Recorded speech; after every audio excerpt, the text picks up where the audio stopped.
Students, welcome to the social science class. Continuing first chapter of history, nationalism in Europe. Today we are going to study the age of revolution 1830 to 1848, and after that we will also study the romantic imagination and national feeling. And then thirdly we will also discuss hunger, hardship and popular revolts.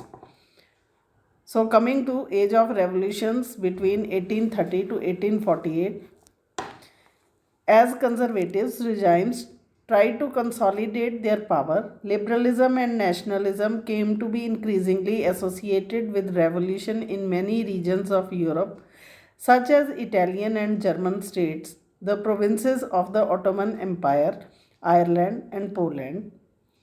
These revolutions were led by liberal nationalists belonging to the educated middle class elite, among whom were professors, school teachers, clerks, and members of the commercial middle classes. जैसे जैसे conservative regimes यानी रूढ़िवादी व्यवस्थाओं ने अपने ताकत को और मजबूत बनाने की कोशिश की, यूरोप के अनेक क्षेत्रों में लिबरलिज्म और नेशनलिज्म को रेवोल्यूशन से जोड़कर देखा जाने लगा। इटली और जर्मनी के स्टेट्स, ऑटोमन एम्पायर के प्रोविंसेस, आयरलैंड और पोलैंड ऐसे ही कुछ क्षेत्र थे। इन रेवोल्यूशंस का नेतृत्व लिबरल नेशनलिस्ट ने किया, जो एजुकेटेड मिडिल क्लास लोग थे। इनमें प्रोफेसर्स, स्कूल टीचर्स, क्लर्क्स और ट्रेड एंड कॉमर्स में लगे हुए मिडिल क्लास के लोग शामिल थे। The first upheaval took place in France in July 1830.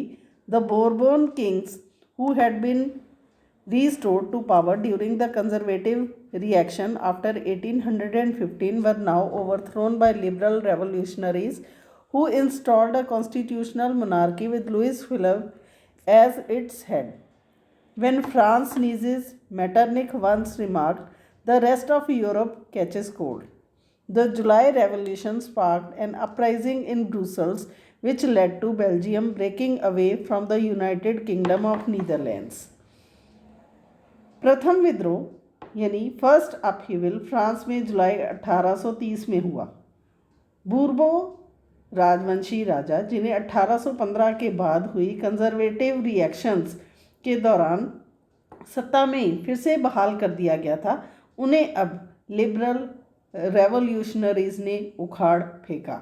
उनकी जगह एक कॉन्स्टिट्यूशनल मोनार्की यानी संवैधानिक राजतंत्र स्थापित किया गया, जिसका अध्यक्ष लुई फिलिप था। मेटरनिक ने एक बार ये कहा था, जब फ्रांस छींकता है तो बाकी यूरोप को सर्दी जुकाम हो जाता है।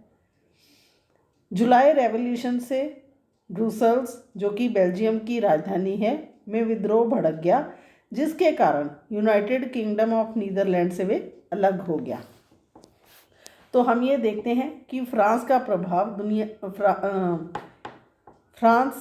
प्रभाव यूरोप के दूसरे देशों में भी पड़ता था। An event that mobilized nationalist feeling among the educated elite across Europe was the Greek War of Independence. Greece had been part of Ottoman Empire since the 15th century. The growth of revolutionary nationalism in Europe sparked off a struggle for independence amongst the Greeks, which began in 1821. Nationalists in Greece got support from other Greeks living in exile and also from many West Europeans who had sympathies for ancient Greek culture. Poets and artists lauded Greece as the cradle of European civilization and mobilized public opinion to support its struggle against a Muslim empire. The English poet Lord Byron organized funds and later went to fight in the war, where he died of fever in 1824. Finally, the Treaty of Constantinople of 1832 recognized Greece as an independent nation. एक घटना जिसने पूरे Europe के educated elite वर्ग में nationalist feelings का संचार किया था, वह थी Greece war of independence. 15th century में ग्रीस ऑटोमन एम्पायर का हिस्सा था। यूरोप में रेवोल्यूशनरी नेशनलिस्ट इज़म की प्रगति से ग्रीक्स का आज़ादी के लिए स्ट्रगल 1821 में शुरू हो गया। ग्रीस में नेशनलिस्ट को एग्जाइल में रह रहे ग्रीक्स के साथ वेस्टर्न यूरोप के अनेक लोगों का भी समर्थन मिला जो एंशिएंट ग्रीक कल्चर के प्रति सहानुभूति रखते थे। कवियों और कलाकारों ने ग्रीस को यूरोपीय सभ्यता का पालना बताकर प्रशंसा की और एक मुस्लिम साम्राज्य के विरुद्ध ग्रीस के संघर्ष के लिए जनमत जुटाया। अंग्रेज कवि लॉर्ड बायरन ने धन इकट्ठा किया और बाद में युद्ध लड़ने भी गए, जहां 1824 में बुखार से उनकी मौत हो गई। अतः 1832 की कॉन्स्टेंटिनोपल ट्रीटी ने ग्रीस को एक स्वतंत्र राष्ट्र की मान्यता दी। Now we will study the romantic imagination and the spread of national feeling.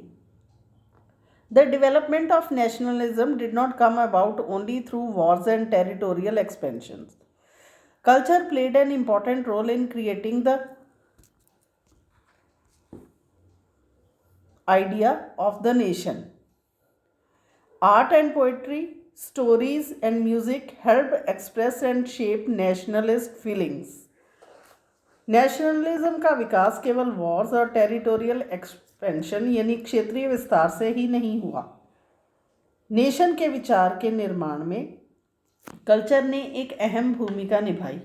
Art, poetry, stories और म्यूज़िक ने नेशनलिस्ट भावनाओं को गढ़ने और एक्सप्रेस करने में सहयोग दिया।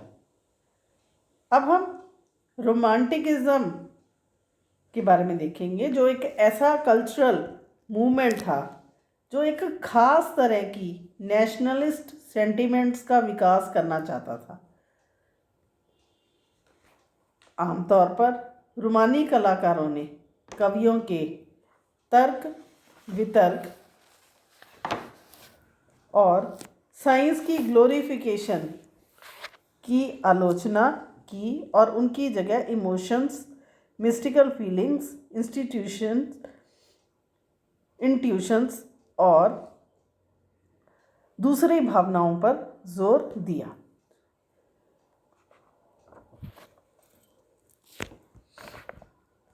Their effort was to create a sense of shared collective heritage, a common cultural past as the basis of nation. उनका प्रयास था कि एक साझा सामूहिक विरासत की अनुभूति और एक शेयर्ड कल्चर पास्ट यानी एक साझा सांस्कृतिक अतीत को नेशन का आधार बनाया जाए। Other romantics such as the German philosopher Johann Gottfried Herder claimed that true German culture was to be discovered among common people. It was through folk songs, folk poetry, and folk dances that the true spirit of the nation was popularized. So, collecting and recording these forms of folk culture was essential to the project of nation building. German philosopher Johann Gottfried जैसे रोमानी चिंतकों ने दावा किया कि सच्ची German संस्कृति उसके आम लोगों में मौजूद थी। नेशन की सच्ची आत्मा फोक सॉन्ग्स, फोक पोइट्री, फोक डांसेस से प्रकट होती है। इसलिए फोक कल्चर के इन स्वरूपों को इकट्ठा और रिकॉर्ड करना नेशन के निर्माण के प्रोजेक्ट के लिए आवश्यक था। The emphasis on vernacular languages and collection of local folklore was not just to recover an ancient national spirit but also to carry the modern nationalist message to large audience who were mostly illiterate. This was especially so in the case of Poland, which had been partitioned at the end of 18th century by great powers, Russia, Prussia and Austria. Even though Poland no longer existed as an independent territory, national feelings were kept alive through music and language. Karol Karpinski, for example, celebrated the national struggle through his operas and music, turning folk dances like Polonaise and mazurka into nationalist symbols. Vernacular languages पर यानी स्थानीय बोलियों पर बल और local folklore यानी स्थानीय लोक साहित्य को कलेक्ट करने का उद्देश्य केवल एंशियंट नेशनलिस्ट स्पिरिट यानी प्राचीन राष्ट्रीय भावना को वापस लाना ही नहीं था, बल्कि मॉडर्न नेशनलिस्ट मैसेज को ज़्यादा से ज़्यादा लोगों तक पहुंचाना था, जिनमें से ज़्यादातर लोग इलिटरेट थे। ये खास तौर पर पोलैंड पर लागू होता था, जिसका 18वीं सेंचुरी के अंत में रूस, रूसिया और ऑस्ट्रिया जैसे बड़ी शक्तियों ने विभाजन कर दिया था। चाहे पोलैंड अब स्वतंत्र टेरिटरी नहीं था, किंतु म्यूज़िक और लैंग्वेज के ज़रिए नेशनल फीलिंग्स जीवित रखी गई। फॉर एग्ज़ाम्पल, कैरोल कुर्पिस्की ने नेशनल स्ट्रगल को अपने ओपरा संगीत से गुणगान किया और पोलेनेस और माजुर्का जैसे फोक डांसेस को नेशनलिस्ट सिंबल्स यानी राष्ट्रीय प्रतीकों में बदल दिया। Languages too played an important role in developing nationalist sentiments. After Russian occupation, the Polish language was forced out of schools and Russian language was imposed everywhere. In 1831, an armed rebellion against Russian rule took place, which was ultimately crushed. Following this, many members of the clergy in Poland began to use language as a weapon of national resistance. Polish were used for church gatherings and all religious instruction. As a result, a large number of priests and bishops were put in jail or sent to Siberia by the Russian authorities as punishment for their refusal to preach in Russian. The use of Polish came to be seen as symbol of struggle against Russian dominance. भाषा ने भी nationalist sentiments के विकास में एक महत्वपूर्ण भूमिका निभाई। रूसी कब्जे के बाद पोलिश भाषा को स्कूलों में ज़बरदस्ती हटाकर रूसी भाषा को हर जगह जबरन लादा गया। 1831 में रशिया के विरुद्ध एक आर्म्ड रेवोल्यूशन हुआ जिसे आखिरकार कुचल दिया गया। इसके अनेक सदस्यों ने नेशनलिस्ट प्रोटेस्ट के लिए लैंग्वेज को एक हथियार बनाया।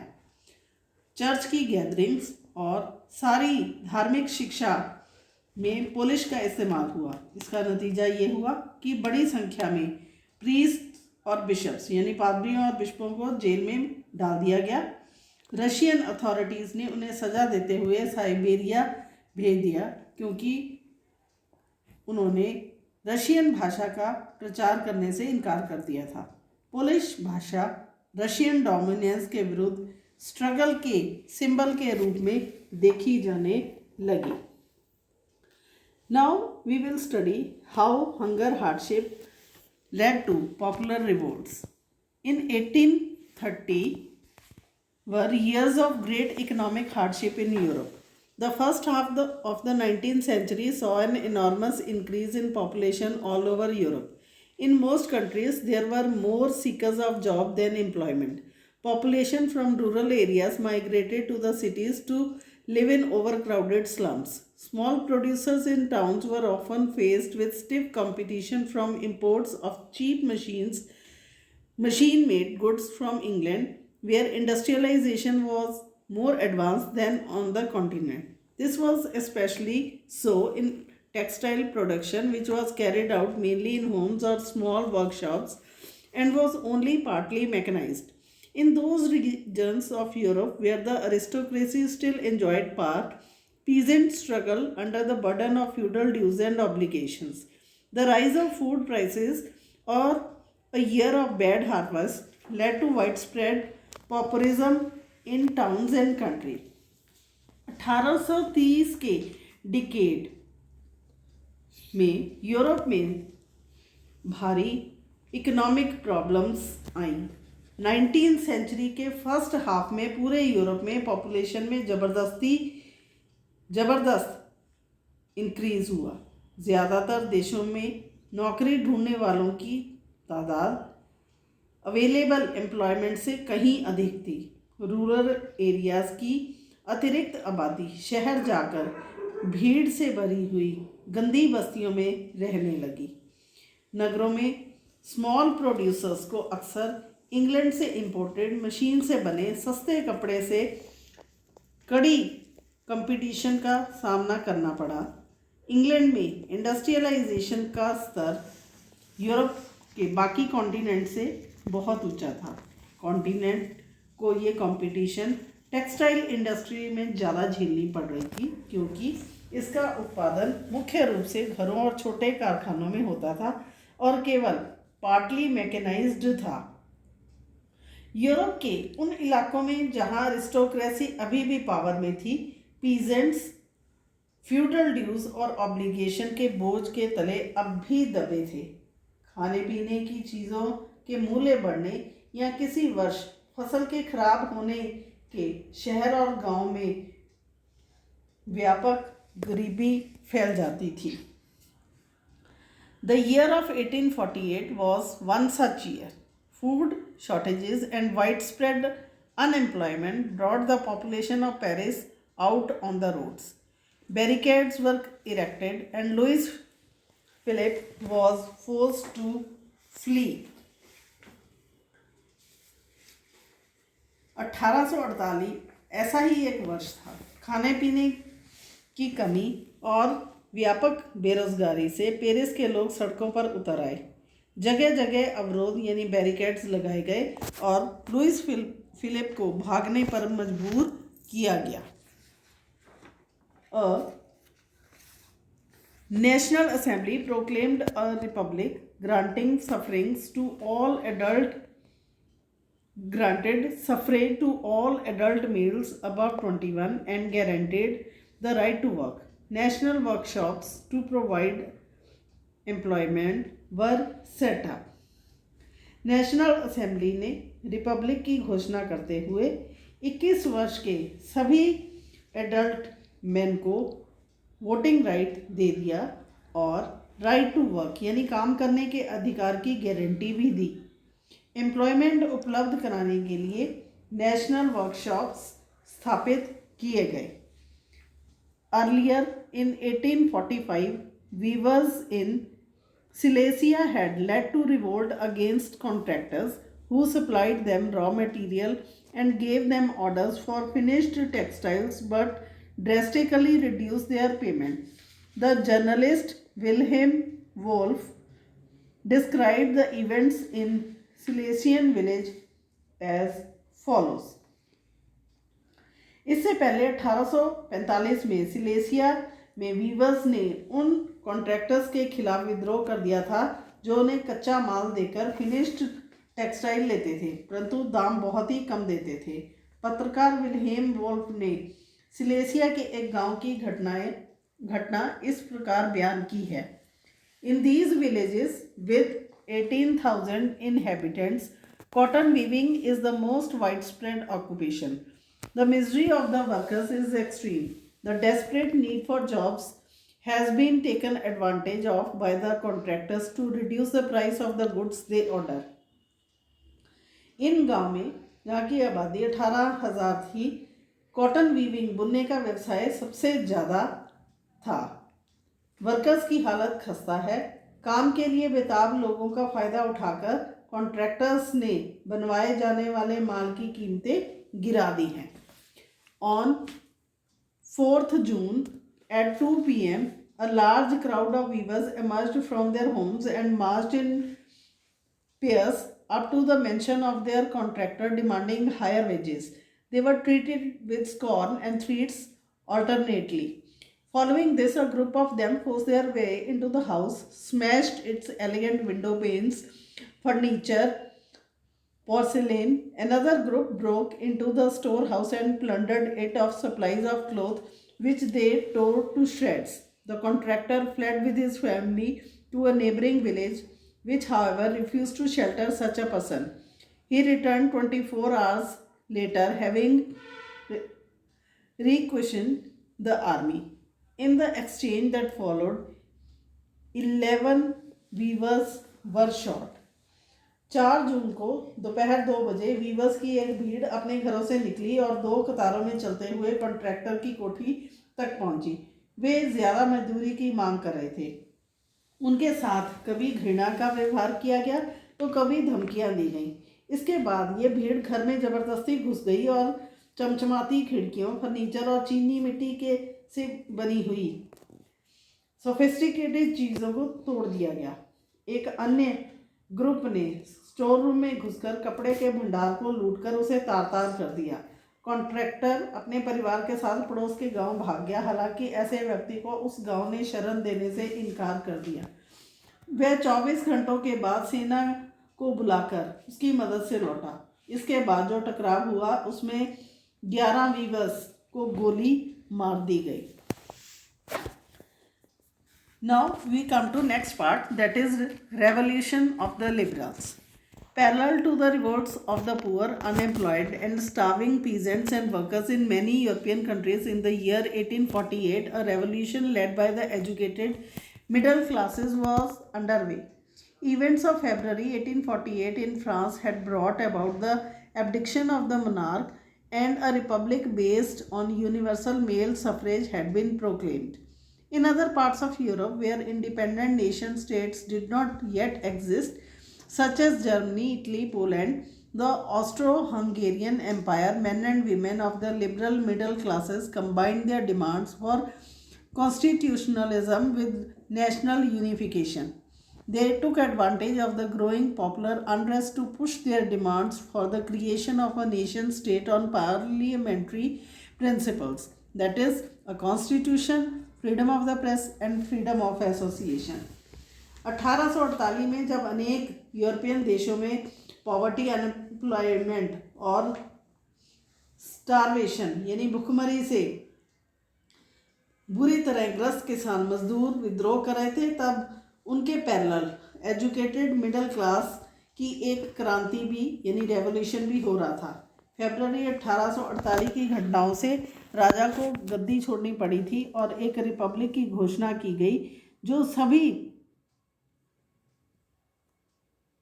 पुरुषों को वोटिंग राइट देने पर आधारित था। यूरोप के अन्य भागों में जहां अभी तक इंडिपेंडेंट नेशन अस्तित्व में नहीं आए थे, जैसे Germany, Italy, Poland, Austro Hungarian empire, वहां के लिबरल मिडिल क्लास ने स्त्री पुरुषों ने कॉन्स्टिट्यूशनलिज्म यानी संविधानवाद की मांग की और इस मांग को नेशनल यूनिफिकेशन की मांग के साथ जोड़ दिया। उन्होंने बढ़ते हुए अनरेस्ट यानी असंतोष का फ़ायदा उठाया और एक नेशन स्टेट के निर्माण की मांगों को आगे बढ़ाया।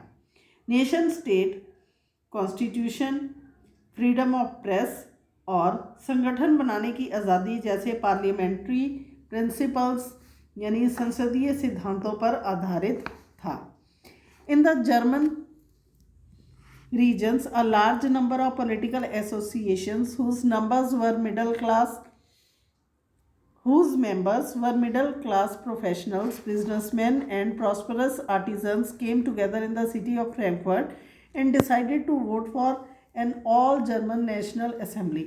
On 18th May 1848, 831 elected representatives marched in a festive procession to take their place in the Frankfurt Parliament convent in the Church of St. Paul. They drafted a constitution for a German nation to be headed by a monarchy subject to a parliament. When the deputies offered the crown on these terms to Frederick William IV, King of Prussia, he rejected it and joined other monarchs to oppose the elected assembly. While the opposition of the aristocracy and military became stronger, the social basis of parliament eroded. The parliament was dominated by the middle classes who resisted the demand of workers and artisans and consequently lost their support. In the end, troops were called in and the assembly was forced to disband. German इलाकों में बड़ी संख्या में political associations ने Frankfurt शहर में मिलकर एक ऑल जर्मन नेशनल असेंबली के पक्ष में वोटिंग का फैसला लिया। 18 मई 1848 को 831 इलेक्टेड रिप्रेजेंटेटिव्स ने एक सजे धजे जुलूस में जाकर फ्रैंकफर्ट पार्लियामेंट में अपना स्थान ग्रहण किया। ये पार्लियामेंट सेंट पॉल चर्च में आयोजित की गई। उन्होंने एक जर्मन राष्ट्र के लिए एक कॉन्स्टिट्यूशन के ड्राफ्ट को तैयार किया। इस राष्ट्र की अध्यक्षता एक ऐसे राजे को सौंपी गई जिसे पार्लियामेंट के अधीन रहना था। जब रिप्रेजेंटेटिव्स ने प्रूशिया के राजा फ्रेडरिक विलियम फोर्थ को ताज पहनाने की पेशकश की तो उसने इसे अस्वीकार कर उन राजाओं का साथ दिया जो इलेक्टेड असेंबली के विरोधी थे। जहां एरिस्टोक्रेसी और आर्मी का विरोध बढ़ गया, वहीं पार्लियामेंट का सामाजिक आधार भी कमजोर हो गया। संसद में मिडिल क्लास का प्रभाव अधिक था, जिन्होंने मजदूरों और कारीगरों की मांगों का विरोध किया, जिससे वे उनका समर्थन खो बैठे। अंत में सैनिकों को बुलाया गया और असेंबली भंग होने पर मजबूर हुई। The issue of extending political rights to women was a controversial one with the liberal movement in which large number of women had participated actively over the years. Women had formed their own political associations, founded newspapers and taken part in political meetings and demonstrations. Liberal movement के अंदर महिलाओं को political rights प्रदान करने का मुद्दा हमेशा controversial रहा था। हालांकि आंदोलन में वर्षों से बड़ी संख्या में महिलाओं ने एक्टिवली पार्टिसिपेट किया था। महिलाओं ने अपने पॉलिटिकल एसोसिएशन स्थापित किए थे, अखबार शुरू किए थे और पॉलिटिकल मीटिंग्स और डेमोन्स्ट्रेशंस में भी पार्टिसिपेशन की थी। Despite this they were denied suffrage rights during the election of the assembly. When the Frankfurt Parliament convened in the Church of St. Paul, women were admitted only as observers to stand in the visitors gallery. इसके बावजूद उन्हें assembly के चुनाव के दौरान voting right से वंचित रखा गया था। जब सेंट पॉल चर्च में फ्रैंकफर्ट पार्लियामेंट की सभा आयोजित की गई, तब महिलाओं को केवल ऑब्जर्वर्स की हैसियत से विजिटर गैलरी में खड़े होने दिया गया, जैसा कि आप ऊपर के चित्र में देख सकते हैं। Men are sitting in the parliament while women are standing as an observer in the visitors gallery. Now come to the paragraph. Though conservative forces were able to suppress liberal movements in 1848, they could not restore the old order. Monarchs were beginning to realize that the cycles of revolution and repression could only be ended by granting concessions to the liberal nationalist revolutionaries. Hence, in the years after 1848, the autocratic monarchies of Central and Eastern Europe began to introduce the changes that had already taken place in Western Europe before 1815. Thus, serfdom and bonded labor were abolished both in the Habsburg dominions and in Russia. The Habsburg rulers granted more autonomy to the Hungarians in 1867. हालांकि conservative forces 1848 में liberal movement को दबा पाने में कामयाब हुई, लेकिन वे पुरानी व्यवस्था यानी ओल्ड ऑर्डर को बहाल नहीं कर पाई। राजाओं को ये समझ में आना शुरू हो गया था कि लिबरल नेशनलिस्ट रेवोल्यूशनरीज को कंसेशंस देकर ही रेवोल्यूशन और रिप्रेशन के चक्र को ख़त्म किया जा सकता था। इसलिए 1848 के बाद के वर्षों में सेंट्रल और ईस्टर्न यूरोप की ऑटोक्रेटिक मोनार्कीज ने उन परिवर्तनों को शुरू किया जो वेस्टर्न यूरोप में 1815 से पहले ही हो चुके थे। इस प्रकार हैब्सबर्ग अधिकार वाले क्षेत्रों और रशिया में सर्फडम यानी भूदास्ता और बंधुआ मजदूरी यानी बॉन्डेड लेबर को ख़त्म कर दिया गया। हैब्सबर्ग शासकों ने हंगरी के लोगों को ज़्यादा ऑटोनॉमी यानी स्वायत्तता प्रदान की, हालांकि इससे ऑटोक्रेटिक मैग्यारों की डोमिनेंस का रास्ता ही साफ हुआ। For today it is over. We will continue in the next lecture. Till then, have a nice day.